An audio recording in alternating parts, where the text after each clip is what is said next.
नमस्कार मंडळी, स्वागत आहे तुमचं आपल्या एका नवीन व्हिडिओमध्ये. तर बघा, संगीता हबवरचा हा 2 नंबरचा व्हिडिओ आहे. मी पहिला एक व्हिडिओ टाकला होता, माझा पहिला व्लॉग. तर त्या व्हिडिओला काही इतके व्ह्यूज आले नाही. तर जे पण माझा हा व्हिडिओ बघताय त्यांनी माझा संगीता हबवरचा पहिल्या नंबरचा व्हिडिओ पण बघा, माझा पहिला व्लॉग. तर त्या व्हिडिओला पण सपोर्ट करा. तर बघा, आज आहे संडे आणि सकाळी मी केली होती मेथीची भाजी आणि चपाती.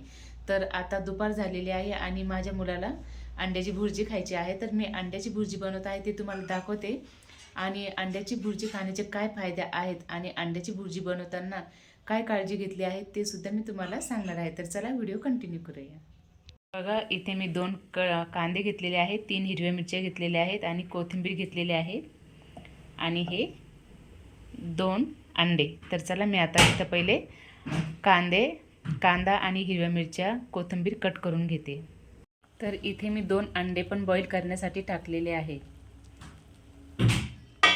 अश्विनला बॉईल अंडे आवडतात. मी तुम्हाला माझ्या ब्लॉगमध्ये सांगितलं होतं, मिनी ब्लॉगमध्ये पण सांगितलं होतं की तुम्हाला चुलीवरील आईच्या हातचं जेवणाची रेसिपी मी दाखवणार आहे.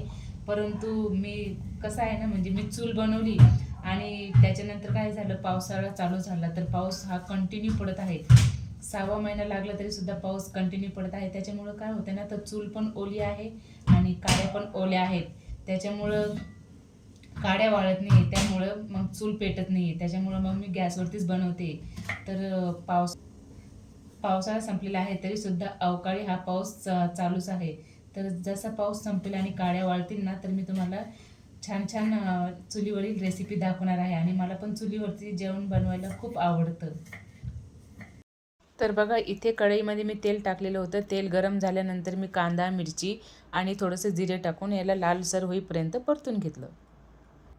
कांद्यामध्ये चवीपुरतं थोडंसं मीठ घातलेलं आहे.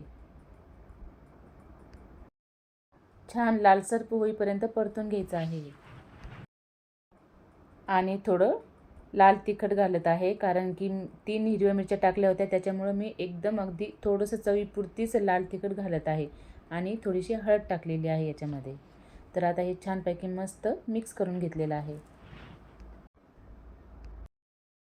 वरून थोडीशी तेलामध्येच कोथिंबीर टाकून घेत आहे मी, कारण की हे अंडा भुर्जी आहे ना, तर म्हणून वरतून न घालता मी तेलामध्ये छान मस्तपैकी फ्राय करून घेते याच्यामध्ये. आणि छान लालसर होईपर्यंत याला परत परतून घेत आहे.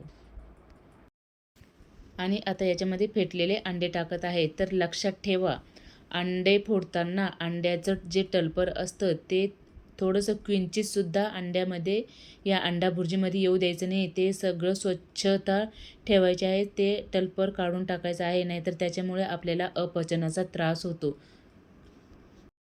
अंड्याचं टप्पर जर चुकूनही या अंडा भुर्जीमध्ये गेलं तर ते आपल्या शरीरातील आतड्यांसाठी हानिकारक ठरू शकतं. तर काळजीपूर्वक अंडा भुर्जी बनवायची आहे आणि काळजीपूर्वक हे अंड्याचं टप्पर काढून टाकायचं आहे. अंड्यामध्ये भरपूर प्रमाणात प्रोटीन्स असतात, जे आपले स्नायू बळकट करतात, मेंदूची कार्यक्षमता वाढवते आणि शरीरातील ऊर्जा टिकून ठेवते. यामध्ये व्हिटॅमिन B12 आणि ओमेगा 3 फॅटी ॲसिड असतात, जे हृदयाच्या आरोग्यासाठी खूप फायदेशीर असतात. तर इथे अंडा भुर्जी तयार आहे. मला ही अंडा भुर्जी बाजरीच्या भाकरीसोबत खायला आवडते, परंतु शौर्याला चपातीसोबत आवडते.